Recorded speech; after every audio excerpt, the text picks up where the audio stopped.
2024-25 অর্থ বছরের প্রস্তাবিত বাজেটে আইসিটি এবং বিজ্ঞান ও প্রযুক্তি খাতে বরাদ্দ বেড়েছে, তবে কমেছে টেলিকম খাতের বরাদ্দ।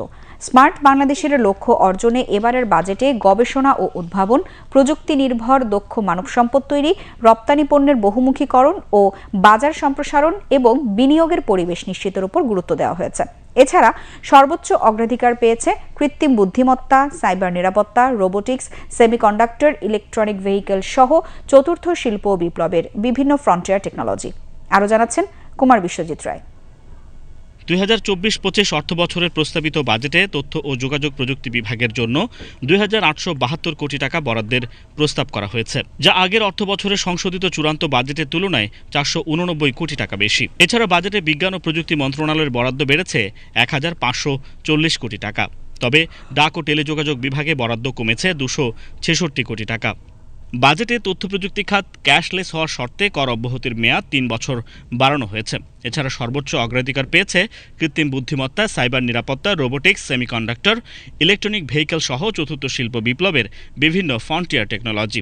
যে কর অব্যাহতির সময়সীমাটাকে বহাল রাখা, এটা অবশ্যই একটা সুখকর সংবাদ। 7টা খাতকে বাদ দেওয়া হয়েছে, তার মধ্যে বিশেষভাবে 2টা খাত ওয়েব হোস্টিং এবং ক্লাউড সার্ভিসকে আমি অন্তর্ভুক্ত করার দাবি জানাই। লং টার্ম বেনিফিটগুলো থাকলে হয় কি, business, local এন্টারপ্রেনিয়ার্স, foreign direct investor যারা আছে তারা কিন্তু একটু স্বাচ্ছন্দ্য বোধ করে। অন্যদিকে ল্যাপটপের উপর 15% মূসক প্রত্যাহারে সরকারের প্রতি কৃতজ্ঞতা জানিয়েছে হার্ডওয়্যার খাত সংশ্লিষ্টরা। আমরা হার্ডওয়্যার যদি রপ্তানি করতে পারি বিদেশে, আমাদের এই ম্যান পাওয়ারগুলিকে কাজে লাগিয়ে, তাহলে আমরা কিন্তু এটা যে $5 বিলিয়ন যে আমাদের টার্গেট, সেটা সাকসেসফুলি আমরা করতে পারবো। তবে মোবাইল ফোনে কথা বলা এবং ইন্টারনেট ব্যবহারের উপর আরোপিত কর পুনর্বিবেচনার পাশাপাশি ইন্টারনেট পেনিট্রেশনের হার বাড়ানোর দাবি টেলিকম সংশ্লিষ্টদের।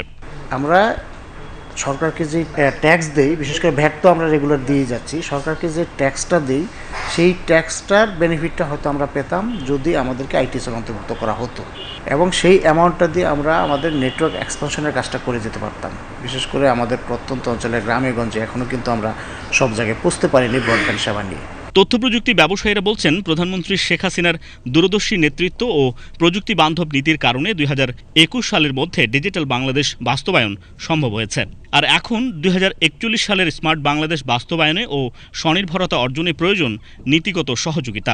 আমি বলবো যে সরকার সবসময় সহায়তা করছে, আমরা আরও চাচ্ছি, কারণ আমরা 10 বছরে যতদূর আগিয়েছি সেটা সরকারের সহায়তা ছাড়া পসিবল হতো না। আমরা যে বলছি যে ক্যাশলেস করতে হলে আমাকে একদম গ্রামের প্রান্তিক জায়গায় যেতে হবে, ওখানে পৌঁছানোর জন্য আমার যদি কস্ট যত কমবে তত বেশি আমি জিনিসটাকে ডিজিটালি আনতে পারবো।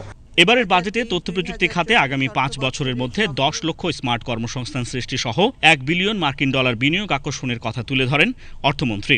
আইসিটি খাতে রপ্তানির পরিমাণ আগামী 5 বছরের মধ্যে $5 বিলিয়ন এবং 2041 সালের মধ্যে $50 বিলিয়ন উন্নীত করা হবে।